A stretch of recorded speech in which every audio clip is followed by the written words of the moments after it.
2012년부터 테슬라가 주도하고 이끌어왔던 무선 차량 업데이트, OTA 적용을 선언한 제조사들이 늘어나고 있습니다. 테슬라와 함께 OTA를 진행해왔던 니오, 샤오펑의 뒤를 이어 폭스바겐과 포드, 볼보까지 대열에 합류했는데요. 상황이 이렇게 되면서 OTA는 전기차에 적용되어야 할 필수 요소로 여겨지는 분위기가 형성되고 있습니다. OTA를 선언한 제조사들의 구체적인 계획이 어떻게 되는지 한번 살펴보도록 하겠습니다. 우선 관련 내용을 알기 전에 OTA에 대한 명확한 구분을 해야 합니다. OTA는 Over the Air의 약자로 무선 통신을 통해 차량을 업데이트하는 방식을 뜻합니다. 우리가 늘 접하는 휴대폰, PC 업데이트가 OTA이며 이 기술이 자동차까지 확대된 것이죠. 이 OTA는 크게 소프트웨어 OTA를 뜻하는 SOTA, 펌웨어 OTA를 뜻하는 FOTA로 나뉘게 되는데 현대 제네시스나 아이오닉 5에 적용된 OTA의 경우 SOTA에 포함되며 테슬라, 니오, 샤오펑이 실행하는 OTA의 경우 SOTA와 FOTA 모두 포함된 것이지만 펌웨어 OTA에 초점이 맞춰져 있다고 보시면 됩니다. 쉽게 설명해서 SOTA는 휴대폰 제조사와 상관없이 티맵과 같은 어플리케이션을 업데이트하는 것을 뜻하며 휴대폰이 반드시 꺼졌다가 다시 켜져야 완료되는 갤럭시, 아이폰 기기 자체의 업데이트를 FOTA라고 생각하시면 누구나 이해하시기 편하리라 생각됩니다. 따라서 자동차 제조사들이 OTA를 하겠다고 선언하는 것은 비교적 간단한 SOTA보다는 차량 성능까지도 관여할 수 있는 FOTA에 초점이 맞춰져 있다고 보시면 됩니다. 테슬라의 경우 다양한 OTA를 실행하지만 가장 대표적인 것이 바로 FSD인데요. 이 옵션의 경우 차량을 구매할 때 굳이 신청하지 않고 차량을 운행하면서 필요에 따라 구매를 할 수 있고 기능을 활성화하기 위해서는 서비스 센터 방문이나 추가 부품 장착 없이 인터넷만 연결해 주면 됩니다. FSD 구매를 하면 차량의 펌웨어 자체가 업데이트되기 때문에 소프트웨어를 비롯해 하드웨어적으로도 다양한 기능이 추가되고 활성화되는 것입니다. 이런 FOTA를 가장 적극적으로 팔로우했던 전기차 브랜드는 중국의 테슬라로 불리는 니오인데요. 니오는 출시 이후 2년 동안 35만 회의 OTA-FC를 통해 131개의 새로운 기능을 활성화시켰고 280개의 기능을 최적화시켰으며 이는 현재까지도 지속적으로 개선되고 있다고 합니다. 중국 전기차 브랜드인 샤오펑 역시 올해 7월 P7 고객을 위해 40개 이상의 새로운 기능과 200개 이상의 최적화 기능을 추가한 OTA를 실행했는데요. 이는 창립 이래 최대의 OTA 업그레이드 규모였다고 합니다. 샤오팡은 이번 업데이트를 통해 반자율 주행, 자동 주차 성공률과 정확도, 공간 인식률, 음성 어시스턴트, 음악 인터페이스 등 다양한 기능이 상향되었다고 합니다. 이런 OTA 대열에 최근 폭스바겐이 합류했는데요. 폭스바겐은 이미 2017년 ID 시리즈 출시를 선언하면서 초기에 출시되는 ID 차량에는 자율주행 관련 기술도 없을 것이며 OTA 업데이트도 불가능할 것이지만 2020년에 출시 예정인 ID 제품군에는 OTA를 가능하게 할 것이라고 밝혔는데요. 그로부터 4년 뒤인 현재 폭스바겐은 2021년 8주차 이후에 생산된 3,000대 이상의 차량을 대상으로 OTA 구현 테스트를 성공했으며 2021년 여름이 끝나기 전에 기존 ID3와 ID4 차량들도 OTA가 가능하겠다고 밝혔습니다. 폭스바겐은 향후 OTA를 통해 소프트웨어 성능을 최적화하고 새로운 기능과 심층적인 기술 업데이트, 사용자 지정 옵션을 추가하며 버그를 패치할 것이며 이를 3개월 주기로 제공하겠다고 밝혔는데요. 비록 2021년 8주차 이전 생산 차량들은 OTA를 받기 위해 서비스 센터를 방문해서 ID21 소프트웨어를 설치해야 한다고 하지만 OTA 자체가 불가능할 것으로 예상했던 기존 오너들은 대체적으로 환영하는 분위기로 보여집니다.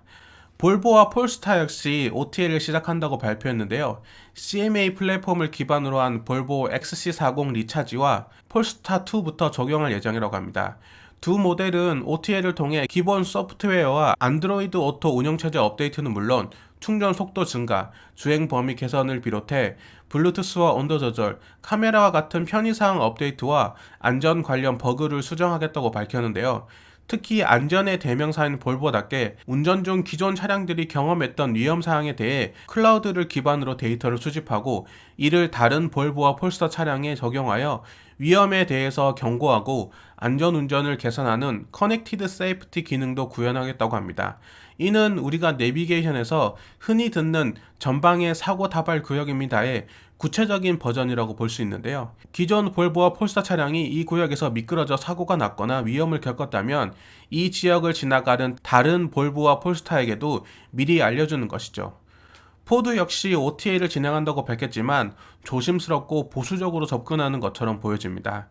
작년 5월 포드는 머스탱 마하2를 출시하면서 홈페이지를 통해 공식적으로 OTA를 통해 다양한 기능을 추가하고 최신 기술을 적용하겠다고 밝혔고, 지난 1월에 새롭게 출시된 마하2에 OTA를 구현할 것이냐라는 질문에 포드 CEO인 짐 팔리는 그렇다, 곧 시작할 것이라고 답했습니다. 모두에게 동시에 적용하는 폭스바겐과는 다르게 포드는 이번 달 초 일부 고객을 대상으로 OTA를 먼저 받고 설문조사에 참여하는 일종의 베타 테스터를 모집한다고 알려졌는데요. 이 테스트에 참여한 오너들은 OTA를 받고 설문조사에 참여하고 보안을 유지하는 조건으로 $20 수준의 아마존 기프트 카드를 받게 된다고 합니다.